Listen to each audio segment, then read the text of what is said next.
আজকে আমরা আলোচনা করব ইকোনমিক্সের অংশ। এটা জেনারেল নলেজ হিসাবে কনসিডার করা যায়, যেটা বাঙালি ছেলে মেয়েদের এই বিষয় সম্পর্কে আইডিয়া খুবই কম। এটা ব্যবসায়ী সম্প্রদায়, বিশেষ করে মারোয়ারি, তারা এই জিনিসগুলো তাদের পড়তে হয় না, তারা না পড়েই ছোট বয়স থেকে জানতে পারে। সেই জন্য আমরা এখানে এইটা নিয়ে একটু বিস্তারিত আলোচনা করব, যাতে চাকরি প্রার্থীদের জন্য সুবিধা হয় এবং সাধারণ শ্রোতা যারা, তাদেরও এটার থেকে কিছু নলেজ, বিশেষ করে বাঙালিরা আইডিয়া পাবে। সেটা share capital, stock exchange, Sensex ইত্যাদি বিষয়গুলো কি, এই নিয়ে আমাদের আলোচনা হবে এই ভিডিওতে।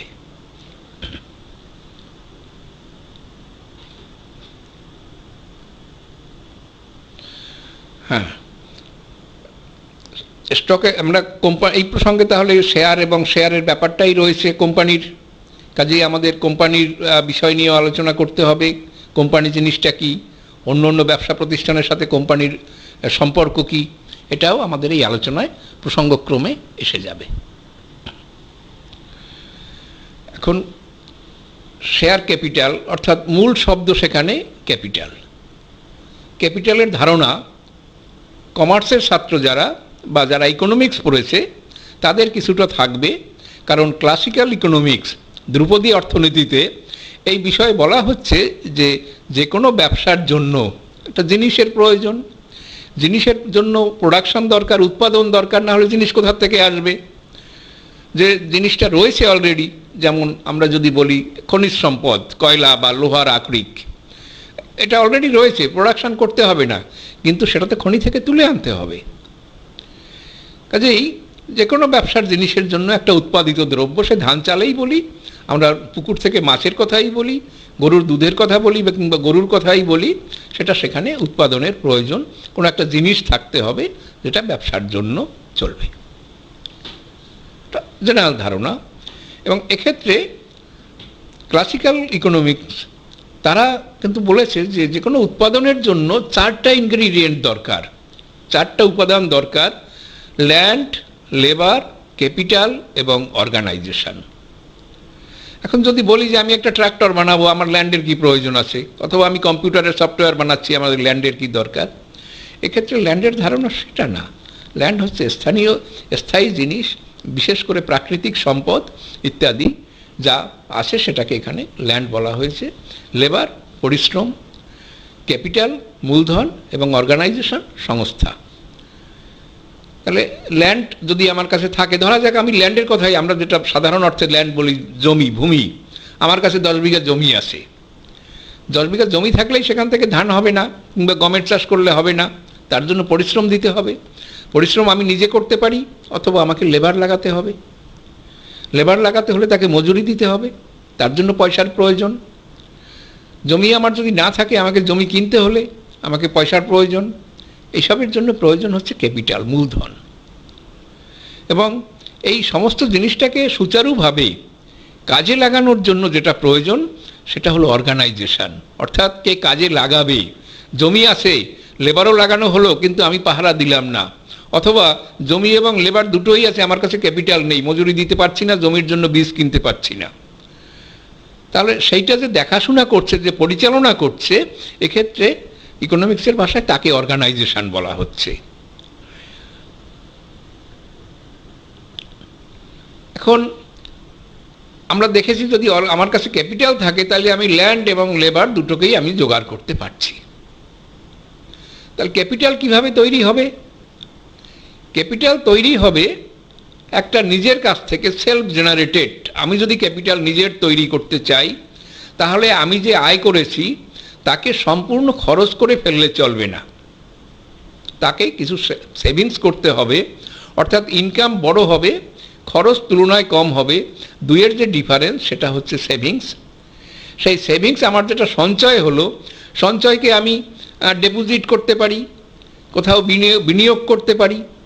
ডিপোজিট যেমন আগের দিনের লোকেরা টাকাকে কলসির মধ্যে বা ঘটির মধ্যে রেখে মেঝেতে পুঁতে রাখতো, ডাকাত বা চোরে নিয়ে না যায়। এখনও দেখা যাচ্ছে যে অনেকে নাকি তোষকের নিচে বা বালিশের মধ্যে টাকা ঢুকিয়ে রেখে দেয়।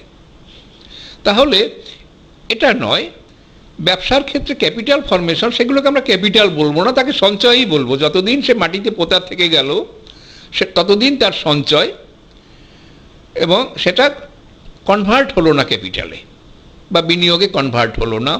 আমার যে টাকা আসে, সেভিংস যেটুকু করেছি তাকে যদি ব্যাংকে রেখে দিই অথবা আমি কোনো ব্যবসার কাজে লাগাই, তখন সেটা ধীরে ধীরে আমাকে তার ক্যারেক্টার পাল্টে যাবে, সেভিংস থেকে অর্থাৎ সঞ্চয় থেকে তার নতুন বৈশিষ্ট্যে পৌঁছাবে। তাহলে আমরা যদি আর্নিং পারপাসের জন্য যদি আমরা সেই সঞ্চয়কে কাজে লাগিয়ে দিই, তখন সেটা ক্যাপিটালে কনভার্ট হয়ে গেল। আমি ব্যবসার কাজে লাগিয়ে দিয়েছি, আমি সুদের জন্য কাজে লাগিয়েছি, কাউকে টাকাটাকে সুদে খাটাচ্ছি, সেই অবস্থাতে কিন্তু আমি যদি তা দিয়ে সোনার গহনা কিনি, তাহলে সেটা এক ধরনের বিনিয়োগ হলো, খরচ হলো। কিন্তু যদি গহনাটা কেনার উদ্দেশ্য এই হয় যে দাম বাড়লে বিক্রি করব, তখন সেটা আমার ব্যবসা হয়ে গেল, বিজনেস হয়ে গেল। এইভাবে একই জিনিস ক্ষেত্র বিশেষে তার ক্যারেক্টার পাল্টায়। আমি সেভিংসটাকে ব্যাংকে রাখতে পারি, গহনা কিনতে পারি, জমি বাড়ি কিনে রাখতে পারি, অথবা ব্যবসার কাজে লাগাতে পারি। যখন আমি সেটাকে ব্যবসার কাজে লাগাচ্ছি, তখন সে আমাদের বিজনেস ক্যাপিটালে কনভার্ট হলো। কিন্তু ব্যবসার জন্য অনেক সময় অনেক বেশি টাকার প্রয়োজন হয়, তখন আমার যে নিজের যে ফান্ড, তার সাথে আমি কিছুটা ধার করতে পারি, বন্ধুবান্ধবের কাছ থেকে ধার করতে পারি, আত্মীয় স্বজনের কাছ থেকে ধার করতে পারি, ব্যাংক থেকে ধার করতে পারি। কখনো দেখা যাচ্ছে বড় ধরনের বিজনেসে পাবলিকের কাছেও, অর্থাৎ যাকে আমি চিনি না তার কাছ থেকেও ধার করা হচ্ছে। এইভাবে এই লোন ফান্ড এবং ওন ফান্ড, নিজের টাকা, এ দুটো দিয়ে আমাদের বিজনেস ক্যাপিটাল তৈরি হচ্ছে।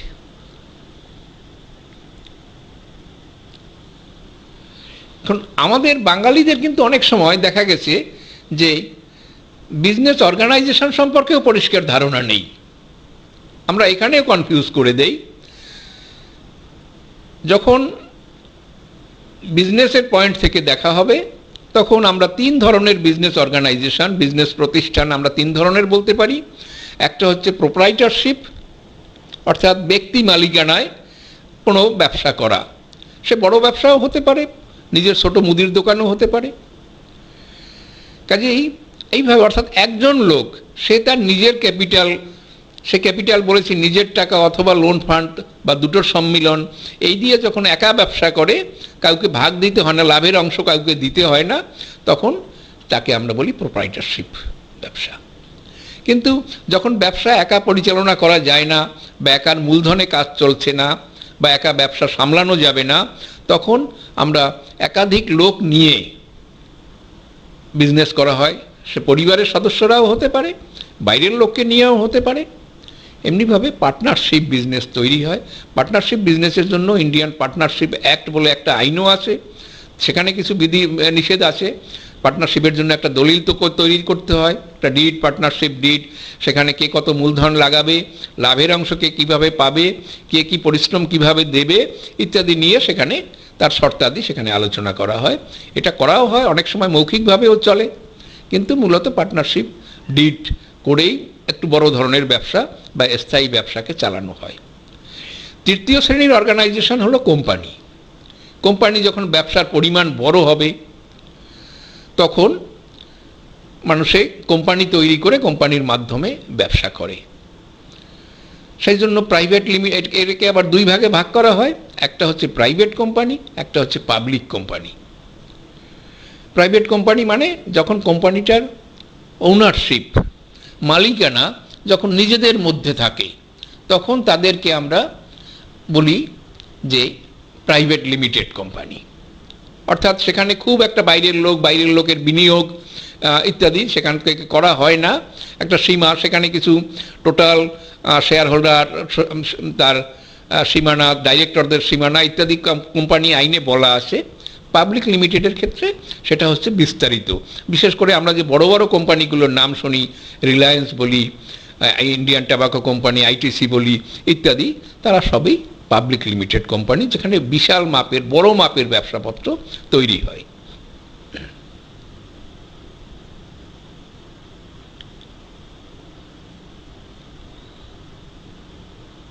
এবারে আমরা যাই যে ব্যবসার ধরনটা কি। নেচার অফ বিজনেস, এটা হতে পারে ট্রেডিং বিজনেস, অর্থাৎ জিনিস কিনে জিনিস বিক্রি করা। দ্বিতীয় হচ্ছে ম্যানুফ্যাকচারিং, অর্থাৎ যেখানে কোনো উৎপাদন করা হয়, অর্থাৎ এর অর্গানাইজেশন একটু বেশি বড় হয়, একটু বেশি বড় দরকার হয়, জিনিসপত্র তৈরি করা, কাঁচামাল জোগাড় করা, সেখান থেকে জিনিস তৈরি করা, তাকে বিক্রি করা, তাকে আমরা ম্যানুফ্যাকচারিং বিজনেস বলি। তারপরে আরেক ধরনের ব্যবসা রয়েছে, সেটা সার্ভিস প্রোভাইডিং, নানান ধরনের সেবামূলক কাজকর্ম করা। এটা নিঃস্বার্থ না, এটা মজুরির অর্থের বিনিময়ে, যেমন এখন হসপিটাল, স্কুল কলেজ তৈরি হচ্ছে, বিভিন্ন রকমের টেলিফোন সার্ভিস আমরা পাচ্ছি, এরকম নানান রকমের ব্যবসা যেটা সেবামূলক প্রতিষ্ঠান, যেখানে সরাসরি কোনো জিনিসপত্র বিক্রি করা হয় না, কিন্তু সেবা বিক্রি করা হয়। সেই সেবার মাধ্যমে এটা সার্ভিস ইন্ডাস্ট্রি আমরা তাদেরকে বলি। এখন ইকোনমিক্সের ভাষায় বলে service sector, manufacturing sector, service sector, এরকম নানান রকমের নাম এখন বলা হচ্ছে।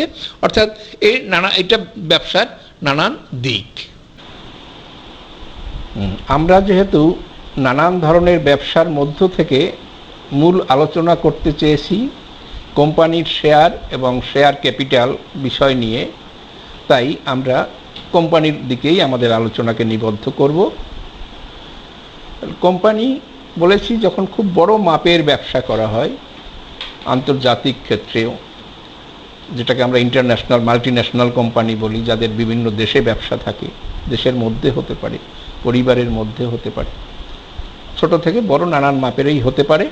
কিন্তু কোম্পানির জন্য সাধারণত বড় ক্যাপিটাল লাগে, যেখানে বিশাল ক্যাপিটাল লাগে সেখানে যারা কোম্পানি তৈরি করে, যারা ব্যবসা করে, তারা নিজেদের টাকার উপরে নির্ভর না করে তারা পাবলিকের কাছ থেকেও টাকা নিতে পারে ব্যবসার জন্য।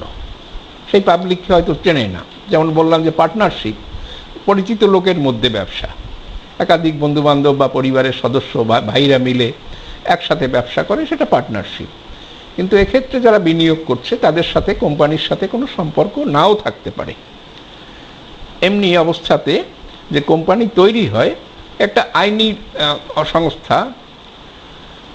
সংস্থা, এটা যে কোম্পানি তৈরি করবে তারা কোম্পানি আইন অনুযায়ী, কোম্পানি আইন 2013 বর্তমানে যে আইন কার্যকর, সেই আইনের আওতায় আরওসি বলে একটা কেন্দ্রীয় সরকারি সংস্থা, যার ফুল নাম হচ্ছে রেজিস্ট্রার অফ কোম্পানিজ।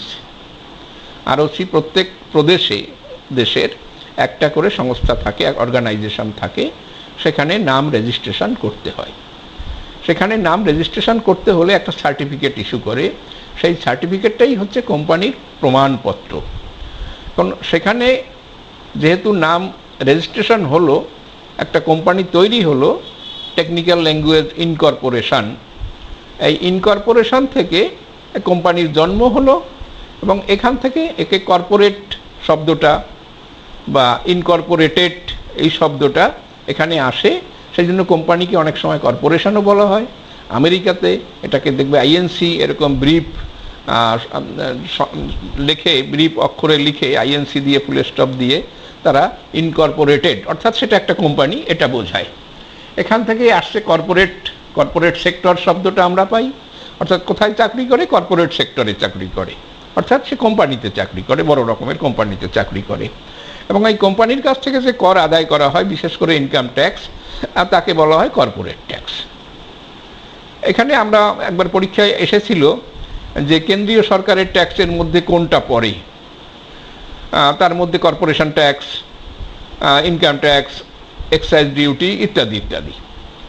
তখন সেখানে অনেকের ধারণা ছিল, যারা জানে না কোম্পানির ব্যাপারটা, তারা কর্পোরেশন ট্যাক্সটাকে ধরে নিয়েছিল যে আমাদের যে মিউনিসিপ্যালিটি যে ট্যাক্স আদায় করে সেটা কর্পোরেট ট্যাক্স, কিন্তু সেটা কিন্তু সত্যি ঘটনা নয়। কর্পোরেশন বলতে যেটা মিউনিসিপ্যালিটিকে বোঝায়, যেমন ক্যালকাটা কর্পোরেশন, সেটা রাজ্য সরকারের অধীনস্থ সংস্থা, তাদের আওতাভুক্ত সংস্থা, ফলে সেটার কিন্তু রাজ্যের ট্যাক্সের অংশ হিসাবেই আসবে। কিন্তু কর্পোরেট ট্যাক্স বলতে আমরা কেন্দ্রীয় সরকারের ট্যাক্স বোঝাবো। কিন্তু এইখানে একটা মজার জিনিস আছে, কলকাতায় গেলে পরে বা কোথাও বাজারে গেলে পরে, হাটে গেলে পরে, মিউনিসিপ্যাল ছোটো শহরে বা বাজারে দেখবে অনেক সংস্থার নামের শেষে বাংলায় কোং, হালদার অ্যান্ড কোং এরকম একটা লেখা থাকতে পারে, বা ওই রকম কোনো নাম, বা ইংরেজিতে সিও এই শব্দটা লেখা থাকে। এটাকে অনেকের ধারণা হচ্ছে যে একটা কোম্পানি তৈরি করে ব্যবসা করছেন। কি দিয়ে? তিনি একটা medicine, Mukherjee medical association and co, অনেকে এসে বললেন, অনেকে বলছেন যে উনি একটা কোম্পানি তৈরি করে ব্যবসা করছেন। মূলত সেটা কোম্পানি নয়, সেটা পার্টনারশিপ ফার্মও হতে পারে, প্রোপ্রাইটারশিপ ব্যবসাও হতে পারে। কিন্তু যখন একটা কোম্পানি বোঝার জন্য আমাদের কাছে একটা ভালো পরীক্ষা আছে, সেটা হচ্ছে দেখবে যে কোনো কোম্পানির নামের শেষে সেখানে লিমিটেড শব্দটি ব্যবহার করা হয়, সংক্ষেপে এলটিডি। যে একটা নামের শেষে, যেমন ITC limited, Indian tobacco company limited, তাহলে সেই লিমিটেড, সেখান থেকে আমরা বুঝতে পারবো এটা একটা কোম্পানি। তো এইটা থেকে আমাদের যে আলোচনা, সেই আলোচনাতে আমরা যাচ্ছি। এরপরে কোম্পানির ধরন, যখন একটা কোম্পানি ইনকর্পোরেটেড হলো, তৈরি হলো, সেটা হতে পারে একটা ছোট মাপের কোম্পানি, পাড়ার নিজেদের মধ্যে, ফ্যামিলির মধ্যে বা বন্ধুদের মধ্যে তারা একটা ছোট কোম্পানি তৈরি করে সেখান থেকেই শেয়ার নেওয়া, বা সেখানের যে ডাইরেক্টর তারা তাদের নিজেদের মধ্যে থাকা, এরকম কোম্পানি আইনে কিছু বিধিবদ্ধ ব্যাপার আছে। সেখান থেকে একটাকে প্রাইভেট লিমিটেড কোম্পানি বলা হচ্ছে, আর একটা পাবলিক লিমিটেড কোম্পানি। এর মূল বিনিয়োগ সাধারণত পাবলিকের কাছ থেকে, অর্থাৎ যে কোনো লোকের কাছ থেকে করা যেতে পারে, নেওয়া যেতে পারে। সেক্ষেত্রে তার কিছু অন্য অন্য নিয়মকানুনও আছে, বৈশিষ্ট্য আছে, সেটা কোম্পানি আইনে বলা হচ্ছে, সেটা আমাদের আলোচ্য বিষয় না। সেটা পাবলিক লিমিটেড কোম্পানি, অর্থাৎ বড় যে কোম্পানিগুলো, আমরা মারুতির কথাই বলি, স্টেট ব্যাংকের কথা বলি, আমরা যদি টেক মহিন্দ্রার কথা বলি, এরকম যে বড় বড় কোম্পানির নাম আমরা বলবো, ইনফোসিস, এদের কথা, এরা সাধারণত public limited company. Reliance public limited company, কিন্তু আমরা জানি যে রিলায়েন্স আম্বানিদের কোম্পানি। এক্ষেত্রে আম্বানিদের যে ভূমিকা, তারা কোম্পানিটা তৈরি করেছে, ব্যবসা পরিচালনা করছে, সেক্ষেত্রে কোম্পানি আইনে তাদেরকে অনেক সময় প্রমোটার শব্দটা ব্যবহার করা হয়, কারণ তারা সেখানে বেশি পরিমাণ টাকা বিনিয়োগ করেছে। সেই বিনিয়োগের সূত্রে তারা কোম্পানির উপরে তাদের নিয়ন্ত্রণ আসে, সেই জন্য ওটাকে ওদের কোম্পানি বলা হয়। কিন্তু মূলত এর যারা শেয়ার হোল্ডার, যারা বিনিয়োগকারী, তারাই কিন্তু এই কোম্পানির মালিক। এখন এই যে বড় কোম্পানি আমরা যেটা বললাম, শেয়ার ক্যাপিটালের প্রসঙ্গ যখন আসে, তখন সেটা হচ্ছে যে বড় কোম্পানিতে অনেক বেশি ক্যাপিটাল দরকার হয়। তাদের সেই বেশি ক্যাপিটাল দরকার হওয়ার কারণে তারা বেশি লোকের কাছ থেকে তারা টাকা পয়সা সংগ্রহ করে, তাদেরকে কোম্পানির মালিক করে নেয়, তাদেরকে কোম্পানির শেয়ার দেয়। এই শেয়ার দেওয়ার পদ্ধতিটাতে আমরা একটু যাচ্ছি। যে এখন একটা কোম্পানি ধরা যাক তৈরি করেছে, অথবা কোম্পানি আছে, তারা মনে করেছে বা তাদের হয়েছে যে আমরা 1 কোটি টাকার ক্যাপিটাল তৈরি করব। এখন এটা 1 কোটি টাকা হয় না, 100 কোটি, 1000 কোটি, 10,000 কোটি, এরকম হতে পারে, 20,000 কোটি টাকা হতে পারে। কিন্তু আমরা বোঝানোর জন্য, আলোচনার জন্য আমরা ফিগারটাকে ছোট রেখে আমরা আলোচনা করছি যে সমস্ত কোম্পানির যত শেয়ার থাকবে, সেই শেয়ারটাকে হয় 1 টাকার, না হয় 10 টাকার, না হয় 100 টাকার, এইভাবে তারা ভাগ করে ফেলে। ভাগ করে নিয়ে তাকে সেই মূল ক্যাপিটাল, যেটা যত কোটি টাকা, অর্থাৎ 1 কোটি হোক, 10 কোটি হোক, তাকে ওই শেয়ারের টাকা দিয়ে ভাগ করে। অর্থাৎ 1 টাকার শেয়ার বা 10 টাকার শেয়ার, সাধারণত 10 টাকা দামের শেয়ারের বেশি হয়, তখন সেটা দিয়ে 1 কোটিকে যদি ভাগ করা হয়, তাতে আমরা পাচ্ছি কত? আমরা 1 কোটিকে 10 টাকা দিয়ে ভাগ করলে, 10 দিয়ে ভাগ করলে আমরা পাচ্ছি 10 লক্ষ। তাহলে 1 কোটি টাকা শেয়ার, 10 টাকা মূল্যের শেয়ার ইস্যু করতে হলে সেখানে 10 লক্ষ শেয়ার ইস্যু করতে হবে। আর সেই 10 টাকার জায়গায় যদি আমরা 100 টাকার শেয়ার ইস্যু করি, তাহলে 1 লক্ষ শেয়ারই হয়ে যাবে না। 1 লক্ষ লোক একটা করে শেয়ার কিনতে পারে, তাহলে 1 লক্ষ লোক ওই কোম্পানির মালিক হয়ে যাবে। কিন্তু সাধারণত যখন শেয়ার ইস্যু হয়, তখন 50, 100, 200, 500, 1000 এমনি লটে ইস্যু করা হয়। কারণ মানুষ কেউ 100 টাকা বা 10 টাকা বিনিয়োগ এখন আর করে না। বিনিয়োগ করার ক্ষেত্রেও যেমন তারা বেশি টাকা বিনিয়োগ করে, আর কোম্পানির হিসাবপত্র রাখার জন্য তাদের এরকম একটু বড় মাপের, বড় সংখ্যার শেয়ার ইস্যু করে, বড় লটের শেয়ার ইস্যু করে, এবং সেইভাবে তাদের হিসাবপত্র রাখতে, কারণ প্রত্যেক কোম্পানির খাতায় প্রত্যেক শেয়ার হোল্ডারদের নাম লিখে রাখতে হয়। সেখানে 1 কোটি 2 কোটি 5 কোটি লোকের নাম লিখে রাখাও সমস্যার কারণ। অবশ্য এখন কম্পিউটারাইজেশনের যুগে অনেকটা সহজ, কিন্তু অন্য অবস্থাতে সেটা সমস্যাজনক। এই জন্য এরা কোম্পানি একটু বড় লটে শেয়ার ইস্যু করে। এবার আমরা শেয়ার ইস্যুর পদ্ধতিগুলো একটু দেখে নিই, যে শেয়ার কি করে ইস্যু করা হয়। পাবলিকের কাছ থেকে শেয়ার ইস্যু করতে হলে পাবলিককে জানান দিতে হবে। তো কোম্পানি প্রথমে কিছু ব্যবস্থা করবে যে আমরা শেয়ার ইস্যু করব, শেয়ার ইস্যু করার বন্দোবস্ত আমরা করছি, এবং আমরা এই আমাদের যোগ্যতা, এই ব্যবসা আছে আমাদের, বা ব্যবসার এই অভিজ্ঞতা আছে ইত্যাদি নিয়ে তারা বিজ্ঞাপন দেয়, প্রসপেক্টাস ইস্যু করে পাবলিককে জানায়। তারও আগে এখন সেবি বলে একটা সংস্থা আছে, জানবে সবাই, তোমাদের নাম শুনেছো, SEBI, security exchange board of India. তো সেই সেবির কাছ থেকে পারমিশন নিতে হয়, কারণ তারা যারা টাকাটা নেবে পাবলিকের কাছ থেকে, সেখানে পাবলিকের টাকা কতটা সুরক্ষিত এইটা দেখার জন্য সেবি তাদের এক্সামিন করে, তাদের কাছ থেকে পারমিশন দেয়। তারা যদি মনে করে যে না এরা ঠিক আছে, এরা পাবলিকের টাকা নিলে নষ্ট হবে না, এরা ব্যবসা করতে পারবে, তখন সেইভাবে পাবলিককে, সেই কোম্পানিকে শেয়ার ইস্যু করার সুযোগ দেয় পাবলিকের কাছ থেকে। তাই এটা হলে যারা শেয়ারে বিনিয়োগ করবে, যারা মনে করে যে আমি কোম্পানির অংশীদারি নেব, এটা একটা ভালো বিনিয়োগ, কারণ অনেক সময় কোম্পানির কাছ থেকে লভ্যাংশ পাওয়া যায়, কখনো শেয়ারের মার্কেট ভ্যালুও বেড়ে যায়, সে বিক্রি করে লাভ পাওয়া যায়। এরকম কিছু সুযোগ সুবিধা থাকার জন্য ইন্টারেস্টেড লোক যারা এইসব বোঝে, তারা প্রচুর পরিমাণ এখানে বিনিয়োগ করে এবং তারা সেই কোম্পানির কাছে শেয়ার অ্যাপ্লিকেশন করে। এখন অ্যাপ্লিকেশন করার সময় কোম্পানি কিছু পরিমাণ টাকা নিয়ে নেয়, আংশিক টাকা নিয়ে নেয়, সেটাকে বলে শেয়ার অ্যাপ্লিকেশন মানি।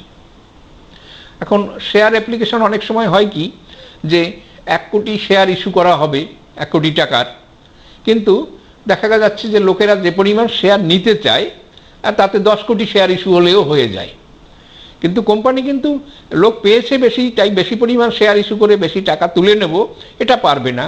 কারণ তারা যেভাবে দায়বদ্ধকৃত, যেভাবে তারা প্রথম থেকে পারমিশন নিয়েছে সেবির কাছ থেকে, বা যে পরিমাণ টাকা নিলে ব্যবসা করতে পারবে, তারা সেটুকুই ইস্যু করতে পারবে।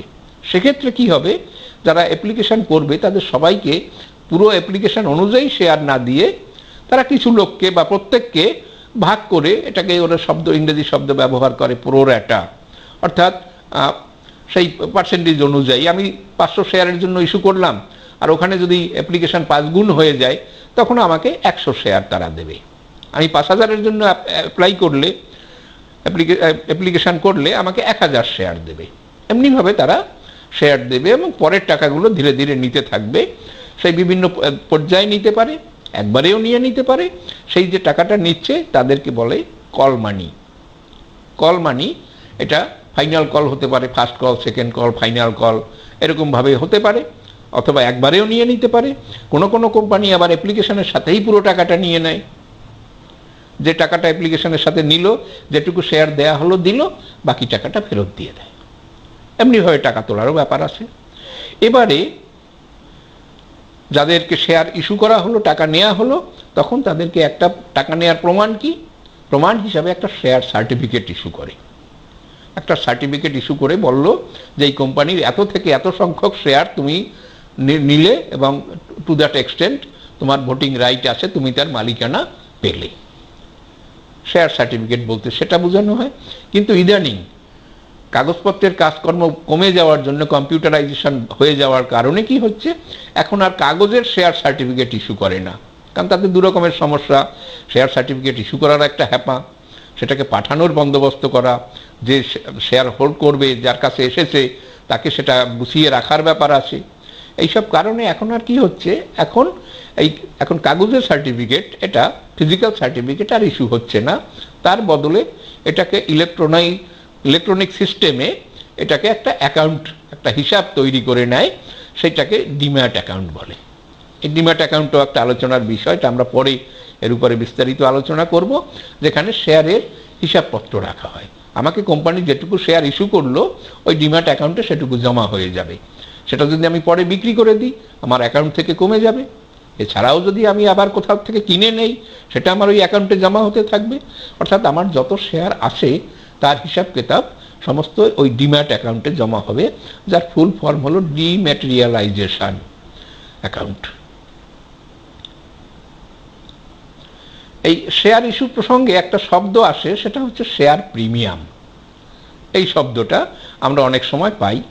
এটা হচ্ছে কি, যখন একটা কোম্পানি বেশি ভালো ব্যবসা করছে বা তাদের ব্যবসার অভিজ্ঞতা আছে, তারা কি করছে, তারা আমাকে 10 টাকার যখন শেয়ার দিল, তার সাথে আরও কিছু বাড়তি টাকা আমার কাছ থেকে নিয়ে নেয়। সেই যে বাড়তি টাকাটা নিয়ে নেয়, তার জন্য আমাকে শেয়ারের সার্টিফিকেট কিছু ইস্যু করে না। সেই টাকাটা কোম্পানির ব্যবসার কাজে লাগানো হয়, কিন্তু আমি আর সেই টাকার বিনিময়ে কিন্তু কিছু পাবো না। কিন্তু আমি কেন করেছি, সেই টাকাটা কেন দিতে রাজি হয়েছি, যে কোম্পানি ব্যবসা করলে তারা অচিরেই সেই তাদের লাভের অংশ থেকে আমি ওর চাইতে বেশি টাকা ফেরত পেয়ে যাব, বা বাজারে বিক্রি করে দিলে প্রিমিয়ামের জন্য যে অতিরিক্ত টাকা দিয়েছি সে টাকা আমার কাছে এসে যাবে। এই কারণে তারা শেয়ার প্রিমিয়াম হিসাবে একটা বাড়তি টাকা নিয়ে নেয়। কোম্পানির অ্যাকাউন্টে যখন, যদি কোম্পানির অ্যাকাউন্ট দেখো, সেখানে দেখবে রিজার্ভ অ্যাকাউন্ট বলে একটা অ্যাকাউন্ট থাকে। সাধারণত প্রিমিয়ামের টাকাটা সেই অ্যাকাউন্টে তারা জমা করে রেখে দেয়।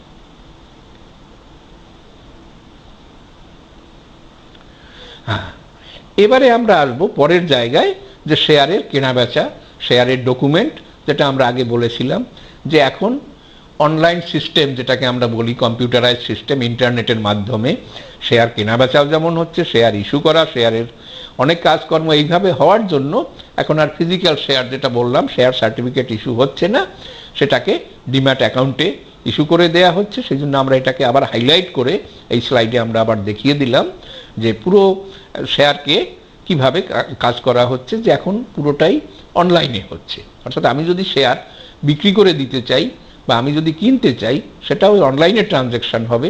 আমার নাম পাল্টানো কোম্পানির খাতায়, সেটাও ওই অনলাইন সিস্টেমে হবে। হওয়ার কারণে এখন অন্যভাবে আমাকে যেতে হবে না। আগে কি হতো, ওই শেয়ার সার্টিফিকেট পাঠিয়ে দিতে হতো, নাম বদলানোর জন্য একটা অ্যাপ্লিকেশান দিতে হতো, সেটা যারা নাম পাল্টে দেবে তাদের কাছে পাঠাতে হতো, বাই পোস্টে পাঠালাম, সে সব সময় পেল না, তখন হারিয়ে গেল। তো এইসব কারণের জন্য এই সিস্টেমটা সোজা হয়েছে, যারা বিনিয়োগ করছে তাদের সুবিধা হচ্ছে। হ্যাঁ, এবারে আরেকটু যাই, সেটা কি, যে শেয়ার ব্যাপারটা কি। শেয়ার কথা উঠলে দেখবে যে ইকুইটি শেয়ার বলে একটা কথা আমরা বারবার শুনি। ইকুইটি শেয়ার হচ্ছে কোম্পানির সাধারণ শেয়ার। কোম্পানি যে শেয়ার ইস্যু করে নর্মালি, যেটা দ্বারা ক্যাপিটাল তারা তুলে নেয়, ক্যাপিটাল সংগ্রহ করে, সেটা ইকুইটি শেয়ার। এই ইকুইটি শেয়ার একটা বৈশিষ্ট্য হচ্ছে, যারা ইকুইটি শেয়ার হোল্ড করবে তাদের ভোটিং রাইট আছে, এবং এদের কিন্তু ওই লাভ না হলে এদেরকে কোম্পানি লাভের অংশ নাও দিতে পারে। এমনকি যদি লাভ হয়ও, তাহলেও কিন্তু কোম্পানি যদি সিদ্ধান্ত নেয় যে আমাদের ব্যবসার জন্য আর টাকা প্রয়োজন আছে, আমরা লাভের টাকা ভাগ করব না, তাহলে কিন্তু ভাগ না করে কোম্পানি সেটা রেখে দিতে পারে। ইকুইটি শেয়ারের এই সুবিধা এবং অসুবিধা আছে, যে কিন্তু তারা কোম্পানির কোনো সিদ্ধান্ত নেওয়ার ক্ষেত্রে তাদের ভোট দিতে পারবে। কোম্পানির জেনারেল মিটিং যেটা হয় বোর্ডের, সেই মিটিংয়ে কোনো সিদ্ধান্ত করার প্রস্তাব করলে যে এবারে কোনো লভ্যাংশ দেব না, লভ্যাংশকে কোম্পানির ভাষায় ডিভিডেন্ড বলা হয়, তাহলে সেই মিটিংয়ে পাস হবে। তো এইটাকে আমরা ভোটিং রাইট সহ। দ্বিতীয় এক শ্রেণীর শেয়ারের কথা শোনা যাবে, সেটা হচ্ছে প্রেফারেন্স শেয়ার। ইকুইটি শেয়ার বাদে যেটা, সেটা প্রেফারেন্স শেয়ার। প্রেফারেন্স শেয়ার হচ্ছে যে এখানে যখন শেয়ারটা ইস্যু হচ্ছে তখনই বলে দেওয়া হচ্ছে যে তোমাকে এত % রেটে ডিভিডেন্ড দেব। যেমন ব্যাংকের সুদে অন্য ক্ষেত্রে আগের থেকে সুদ ফিক্স করা থাকে, এক্ষেত্রেও সেরকম ডিভিডেন্ড রেট ফিক্স করা আছে। সেই ফিক্স করা রেটে আমাদের যখন ডিভিডেন্ড দিচ্ছে, তখন সেটাকে আমরা নির্দিষ্ট ইনকাম হবে এটা ধরে নিই। কিন্তু কোম্পানির কোনো সিদ্ধান্তের ক্ষেত্রে প্রেফারেন্স শেয়ার হোল্ডার যারা, তারা কিন্তু কোনো ভোটিং রাইট থাকে না। তারা কিন্তু ওইভাবে ভোট দিতে পারে না, কোম্পানির সিদ্ধান্তকে প্রভাবিত করতে পারে না। তাকে বলা আছে, বাবা তুমি এত টাকা ইনভেস্ট করেছো, এই ডিভিডেন্ড দিচ্ছি, তোমার কাজ শেষ। তারা শুধু ওই প্রেফারেন্স শেয়ার রিলেটেড কোনো ম্যাটার যদি হয়, যে আমরা আর প্রেফারেন্স শেয়ার রাখবো না, আমরা এটাকে তুলে দেব, তখন সেই সব ক্ষেত্রে যদি কোনো সিদ্ধান্তের ব্যাপার আসে, সেক্ষেত্রে তারা ভোট দিতে পারে। অর্থাৎ একদম ভোটিং রাইট নেই, এই কথাটা বললে কিন্তু ঠিক হবে না। এবারে আরেকটা শেয়ার কোম্পানির ক্ষেত্রে, যারা কোম্পানির শেয়ার নিয়ে নাড়াচাড়া করে তারা জানবে যে বোনাস শেয়ার। বোনাস শেয়ার কি হচ্ছে? যে যারা শেয়ার হোল্ডার থাকে, কোম্পানি যদি ভালো ব্যবসা করে, তাদেরকে ডিভিডেন্ড দিচ্ছে, ডিভিডেন্ড দেওয়ার পরেও দেখা যাচ্ছে যে তাদের কাছে বাড়তি টাকা আরও জমা হচ্ছে, ভালো ব্যবসা তৈরি হচ্ছে, ক্যাপিটাল আরও কাগজে ক্যাপিটাল বাড়াতে হবে, রিজার্ভে যে টাকা রাখা আছে তাকে ক্যাপিটালে কনভার্ট করতে হবে, তখন তারা কি করছে, কারণ কোম্পানির যত ক্যাপিটাল হবে তার তত সুনাম হবে, বলা হবে এত টাকার কোম্পানি, তাহলে সেই কোম্পানির আপনার নিজের আকার বাড়ানোর জন্য, ভলিউম বাড়ানোর জন্য তারা অনেক সময় সেই রিজার্ভের টাকাকে শেয়ারে কনভার্ট করে নেয়। সেক্ষেত্রে তারা যারা শেয়ার হোল্ডার আছে এক্সিস্টিং, তাদেরকে কিছু বাড়তি শেয়ার দিয়ে দিতে পারে। যেমন আমি 100 শেয়ার হোল্ড করলে আমাকে 100 শেয়ারও দিতে পারে, 200ও দিতে পারে যদি সেই পরিমাণ টাকা তাদের কাছে থাকে, না হলে আমাকে 50টা শেয়ার বা 20টা শেয়ার এভাবে দিতে পারে, যে 1/5 শেয়ার, 20% শেয়ার ইস্যু হলো ইত্যাদি তারা বলে। নর্মালি ইকুইটি শেয়ার হোল্ডার যারা, তাদের কাছেই এই শেয়ার ইস্যু করা হয়, কিন্তু আইনে কোথাও বলা নেই যে অন্য কোনো শেয়ার হোল্ডার, অর্থাৎ যারা প্রেফারেন্স শেয়ার হোল্ডার, তাদেরকে বোনাস শেয়ার দেওয়া যাবে না, এরকম কিন্তু আইনে বলা নেই। তাতে বোঝা যাচ্ছে যে কোম্পানি চাইলে প্রেফারেন্স শেয়ার হোল্ডারদেরও বোনাস শেয়ার দিতে পারে। আমরা শুরুতে বলেছিলাম যে ব্যবসার কারণে যে সবসময় যে মূলধন তৈরি করার দুটো দিক, একটা হচ্ছে ক্যাপিটাল আর একটা হচ্ছে লোন ফান্ড। কারণ লোনের আমরা জানি সোর্স, একটা হচ্ছে ব্যাংক থেকে লোন নেওয়া, বন্ধুবান্ধবের কাছ থেকে লোন নেওয়া, আত্মীয়র কাছ থেকে লোন নেওয়া, কিন্তু বড় কোম্পানি যেখানে হাজার হাজার কোটি টাকার প্রয়োজন, তো তারা কিভাবে লোন নেবে? তারা ব্যাংক থেকে বড় অ্যামাউন্ট নিচ্ছে, আবার পাবলিকের কাছ থেকেও তারা, অচেনা পাবলিকের কাছ থেকেও তারা লোন নিতে পারে। সেক্ষেত্রে এক ধরনের ঋণপত্র তারা ইস্যু করে, কোম্পানির ভাষায় তাকে ডিবেঞ্চার বলে।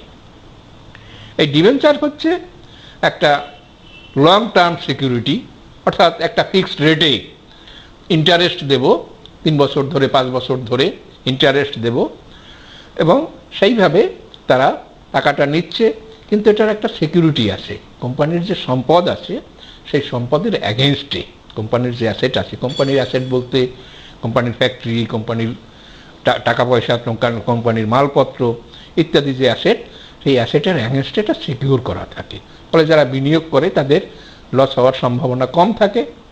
সেক্ষেত্রে ফিক্সড রেটে ইন্টারেস্ট দেওয়া থাকে, এবং তাকে অনেক সময় রিডেমশন করা যায়, অর্থাৎ 3 বছর বা 5 বছর পরে সেই ডিবেঞ্চারের ফেরত দিয়ে দিলাম, তোমার কাছ থেকে 10,000 টাকা নিয়েছিলাম, 10,000 টাকা তোমাকে ফেরত দিয়ে দিচ্ছি, সেটাকে রিডেমশন শব্দটা ওখানে ব্যবহার করে।